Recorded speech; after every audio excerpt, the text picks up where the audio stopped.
টি-20 বিশ্বকাপ শুরু হচ্ছে আমেরিকা ওয়েস্ট ইন্ডিজে আগামী মাসে। আইসিসির এই বৈশ্বিক টুর্নামেন্ট বসছে 1 জুন থেকে। বাংলাদেশ ও জিম্বাবুয়ের সঙ্গে প্রস্তুতি সেরে উড়াল দেবে আমেরিকায়। কোনো সমস্যা না থাকলে এই বিশ্বকাপেও খেলবেন সাকিব, সেটি নিশ্চিত।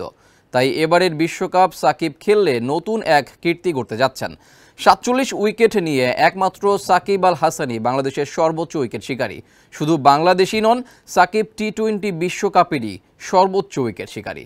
আর মাত্র 3 উইকেট পেলে প্রথম বোলার হিসেবে টি-20 বিশ্বকাপে 50 উইকেট নেওয়ার রেকর্ড গড়বেন তিনি। কারণ শীর্ষ 5 উইকেট শিকারীর তালিকায় সাকিব ছাড়া বাকি সবাই অবসর নিয়েছেন।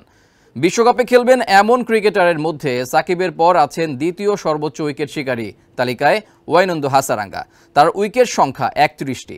1 মিনিটে নগদ ইসলামিক অ্যাকাউন্ট খুলতে ডায়াল করুন *167#। এদিকে সাকিব আরও একটি রেকর্ডের দ্বার প্রান্তে। 2007 থেকে 2024 সবকটি টি-20 বিশ্বকাপ খেলেছেন সাকিব। আরও একজন ক্রিকেটার খেলেছেন, তিনি হচ্ছেন ভারতের রোহিত শর্মা। এই দুজনই সমান সংখ্যক বিশ্বকাপ খেললেও রোহিতের ম্যাচ খেলার পরিমাণ বেশি।